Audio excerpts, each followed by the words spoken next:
بسم اللہ الرحمن الرحیم۔ بڑے بادشاہ کی غلامی۔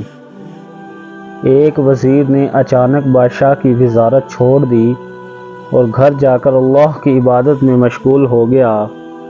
بادشاہ بہت پریشان ہوا اور وزیر کے پاس چلا گیا اور پوچھا کہ میری طرف سے تم پر کوئی زیادتی ہوئی ہو تو بتاؤ۔ کسی نے کچھ کہا تو بتاؤ، یوں اچانک وزارت چھوڑنے کی وجہ کیا ہے؟ وزیر نے بادشاہ سے کہا، میری وزارت چھوڑنے کی 6 وجوہات ہیں۔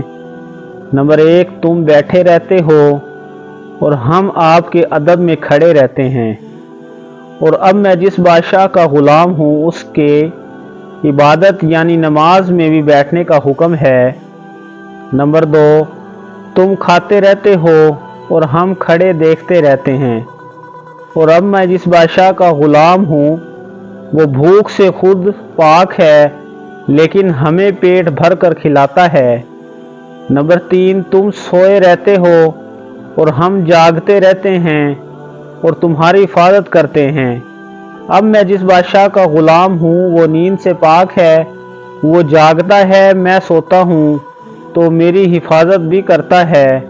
نمبر 4، ہمیں ڈر رہتا ہے کہیں ہم سے کوئی غلطی ہو جائے تو تم ہمارا سر قلم کر دو گے، لیکن اب میں جس بادشاہ کا غلام ہوں جتنی مرضی غلطیاں کر لوں اور معافی مانگ لوں وہ معاف کر دیتا ہے۔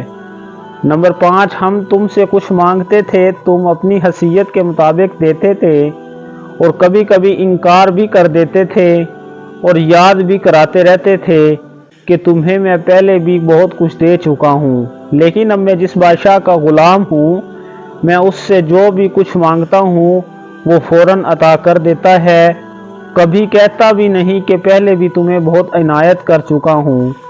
نمبر 6، ہمیں ہمیشہ یہ ڈر رہتا ہے کہ کوئی دوسرا بادشاہ تمہیں شکست دے کر تمہیں قتل کر کے ہمیں قیدی کر لے یا ہمیں بھی مار نہ دے، لیکن اب میں جس بادشاہ کا غلام ہوں وہ ایسا بادشاہ ہے کوئی اسے شکست دے ہی نہیں سکتا بلکہ ساری دنیا میں اس کی بادشاہی ہے۔